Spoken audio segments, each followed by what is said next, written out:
علی بھائی مسلمانوں کی پستی کی وجہ صرف ایک جملے میں کیا ہو سکتی ہے؟ قرآن سے دوری، بس۔ صحیح مسلم میں حدیث ہے، حضرت عمر کہتے ہیں کہ نبی علیہ السلام کو میں نے خود ممبر پہ یہ بات کہتے ہوئے سنی تھی کہ اللہ تعالیٰ اس کتاب کی وجہ سے لوگوں کو عروج دے گا، قوموں کو، اور اس کتاب کی وجہ سے زوال دے گا۔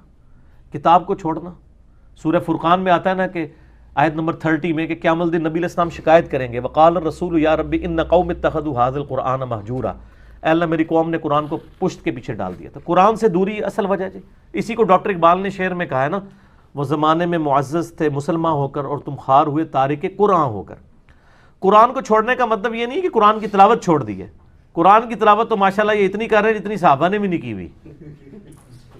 ظاہر ہے صحابہ کرام کی اگر کوئی بیوی مرتی تھی تو وہ 40 دن تک سپارے لے کے تو بندے نہیں بٹھائے ہوتے تھے نا، ٹھیک ہے۔ ان کے جو قرآن کی تلاوتیں تو صحابہ کو شرمندہ کر دیں، جو کچھ انہوں نے قرآن کے ساتھ تلاوتیں کی ہیں۔ قرآن کو چھوڑنے کا مطلب ہے اس کی تعلیمات کو پس پش ڈال دی ہے، ٹھیک ہے۔ حالانکہ قرآن پاک میں کیا تھا، وَأُوحِيَ إِلَيَّ هَذَا الْقُرْآنُ لِأُنذِرَكُم بِهِ وَمَن بَلَغَ، اے نبی فرما دو قرآن مجھے اس لیے وحی کیا گیا اس کے ذریعے میں تمہیں بھی تبلیغ کروں اور جس تک پہنچ جائے وہ بھی اس کے ذریعے تبلیغ کرے۔ ہم نے مردے بخشوانے کا ذریعہ بنا لیا اسے، حالانکہ اس طریقے سے کوئی بخشش نہیں ہونی ہے۔ جب تک ایک بندے نے پوری زندگی قرآن کھول کے نہیں پڑھا اس میں لکھا کیا ہوا ہے، اس کے مرنے پہ آپ 40 حافظ قرآن لا کے اس پہ سپارے پڑھواتے رہیں گے تو اسے کیا فائدہ ہونا ہے؟ تو مسلمانوں کی پستی کی ایک وجہ ون لائن میں اگر بیان کی جائے تو وہ یہ ہے کہ مسلمانوں نے قرآن کو پیٹھ کے پیچھے ڈال دیا، بس قرآن کو چھوڑ دیا۔ آج قرآن کو پکڑ لیں، اور جو غدیر خم پہ حدیث ہے صحیح مسلم میں اوپر تلے 4 حدیثیں ہیں 6225 سے 6228 تک، اپنی وفات سے تقریباً 2-2.5 مہینے پہلے خطبہ دیا آپ صلی اللہ علیہ وآلہ وسلم، فرمایا آگاہ ہو جاؤ میں بھی ایک انسان ہوں، قریب ہے کہ اللہ کا قاصد یعنی موت کا فرشتہ میرے پاس آئے اور میں اس کی دعوت کو قبول کر لوں۔ میں اپنے بعد تم میں 2 چیزیں چھوڑ کے جا رہا ہوں بھاری، ان میں سے پہلی چیز اللہ کی کتاب ہے، اس میں ہدایت ہے، اس میں نور ہے، یہ اللہ کی رسی ہے، جو اس کو پکڑے گا ہدایت پہ ہوگا، جو چھوڑ دے گا گمراہ ہو جائے گا۔ تو یہ آپ علیہ السلام خود فرما رہے ہیں اللہ کی رسی وَاعْتَصِمُوا بِحَبْلِ اللَّهِ جَمِيعًا وَلَا تَفَرَّقُوا، اور دوسری چیز میرے اہل بیت ہیں، ان کے معاملے میں تمہیں اللہ کا خوف دلاتا ہوں کہ ان کے ساتھ حسن سلوک کرنا۔ تو قرآن اللہ کی رسی، قرآن ہدایت کے لیے، قرآن جو ہے وہ گمراہی سے بچنے کے لیے قرآن کو پکڑنا، سب کچھ چیز تانا بانا ہے ہی قرآن کے گرد ہے۔ قرآن کو پسے پش ڈال دیا تو ون لائن جرم مسلمانوں کا، اور یہ جرم اجتماعی جرم ہے، اور یہ یہاں تک جرم رہتا نا کہ قرآن کو چھوڑ دیا تب بھی میں کہتا ہے چلو یار کوئی اتنا بڑا جرم نہیں ہے، الٹا یہ کہنا شروع کر دیا قرآن و حدیث ڈائریکٹ نہ پڑھو گمراہ ہو جاؤ گے۔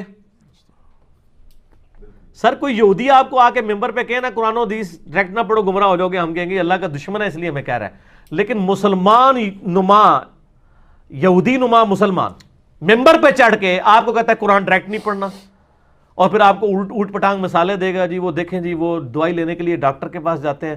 سر قرآن پڑھنے کے لیے آپ کے پاس آتے ہیں تو آپ قرآن پڑھاتے نہیں ہیں نا، آپ قرآن کیا پڑھاتے ہیں، نہ اس کا ترجمہ پڑھاتے ہیں، آپ بزرگوں کی تفسیر تھما دیتے ہیں۔ قرآن پڑھائیں نا کیا لکھا ہوا ہے، قرآن کس منہ سے پڑھائیں گے؟ قرآن میں تو پہلے صفحے پہ آ رہا ہے ایاک نعبد و ایاک نستعین، اور انہوں نے روزانہ یا علی مدد کا نعرہ لگانا ہے، یہ کس طرح پڑھائیں آپ کو ایاک نعبد و ایاک نستعین؟ قرآن میں تو جگہ جگہ آتا ہے اطیعوا اللہ و اطیعوا الرسول، تو ظاہر ہے جو بار بار یہ پڑھے گا وہ تو بار بار یہ کہے گا نا کہ آپ مجھے یہ نہ بتائیں کہ فلاں بزرگ فرماتے ہیں، فلاں مفتی صاحب کا فتویٰ ہے، مجھے بتائیں اللہ اور اس کا رسول کیا کہتا ہے، تو دماغ خراب ہو جائے گا۔ اچھا ہے سیانے جے، انہوں نے پتہ ہے کہ یہ کام خراب ہو جانا ہے، کر رہے ویسے ٹھیک ہو، تسی دنیاوی اعتبار سے بالکل ٹھیک کر رہے ہیں کہ قرآن حدیث پڑھنے سے بندہ ان کے مسلک پہ نہیں رہے گا، آپ مسلمان بن جائے گا، ان کے مسلک کا بندہ نہیں بنے گا، بندے کا پتر بن جائے گا، علمی کتابی ہو جائے گا، ٹھیک ہو گیا۔ بس زیادہ نہیں نا شعر، وہ کہتے نہیں بار بار پڑھتا ہے۔ سر تو انہوں پتہ نہیں ہے، اصل میں اس معاشرے میں جو بندہ بھی کتاب و سنت کی بات کرے اس پہ پہلا انہوں نے فتویٰ لگانا ہوتا ہے کہ کوئی نیا فرقہ لانچ ہو گیا، یہ وابی ہو گیا، یہ فلاں ہے، تو اس لیے ہم خود اعلان کر رہے ہیں۔ کوئی وابی تو کبھی نہیں کہے گا میں وابی نہیں ہوں، کہ نہ میں وابی، نہ میں بابی، میں ہوں مسلم علمی کتابی، نہ میں وابی ہوں، نہ بابوں کا ماننے والا، بابوں کا دفاع کرنے والا بابی ہوں۔ یہ بابی میں نے ٹرم ڈیوائز کی ہے، ان کے بزرگوں نے صرف ایک ٹرم ڈیوائز کی تھی نا، وابی، تو اپنے لیے وہ ٹرم ڈیوائز کرنا بھول گئے تھے، ٹھیک ہے نا۔ وہ آپ کو پتا نا نیوٹن نے ویلاسٹی آف ساؤنڈ کا ایک فارمولہ ایف ایس سی میں پڑھایا جاتا ہے، ویلاسٹی آف ساؤنڈ کیلکولیٹ کرنے کے لیے اس نے ایک میتھمیٹیکل فارمولہ ڈرائیو کیا تھا کہ جو آواز کی رفتار ہے وہ کتنی ہے۔ اچھا وہ جب اس فارمولے میں ویلیو لگا کے کیلکولیٹ کی گئی نا. ایف ایس سی کے اسٹوڈنٹس جنہوں نے پری انجینئرنگ کی ہے ان کو اس بات کا پتہ ہے, ایون پری میڈیکل والوں کو فزکس تو وہ پڑھتے ہیں. تو آپ ایسے جا کے یوٹیوب پہ بھی لکھ لیجیے گا Newton's formula to calculate the velocity of sound. تو وہ ویلاسٹی میں ایرر آتا تھا, وہ پوری زندگی کوشش کرتا رہا کہ یہ ایرر کیا ہے, وہ کور نہیں ہوا. اس کے یعنی مرنے کے بعد ایک اور میتھمیٹیشین آیا لیپلاس, ٹھیک ہے, جس کی لیپلاس ٹرانسفارم بھی ہے, اور میں میکینیکل انجینئرنگ میں پڑھائی جاتی تھی, ایون وہ الیکٹریکل انجینئرنگ میں پڑھائی جاتی ہے. لیپلاس نے نا وہ فارمولے کی غلطی پکڑ لی. اس نے پھر بتایا کہ اس نے جو یعنی ساؤنڈ ویوز کی جو ٹریولنگ ہے کو کنسیڈر کیا نا, یہ ایڈیابیٹک ہوتی ہے. تو اس میں اس نے پھر وہ ایڈیابیٹک فارمولے کو جب فٹ کیا تو بالکل صحیح آ گیا. ان کے بزرگوں سے بھی غلطی ہوئی ہے, اس کی کریکشن بعد میں ہوئی ہے.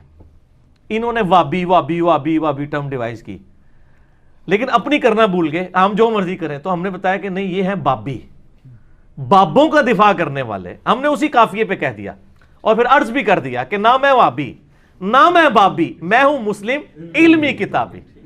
اب اس کا ایک نیا ورژن بھی آ گیا سر, میں تھا وابی میں تھا بابی, اب ہوں مسلم علمی کتابی. یہ ایک بندے نے نیچے شعر لکھا ہوا تھا, ٹھیک ہو گیا نا.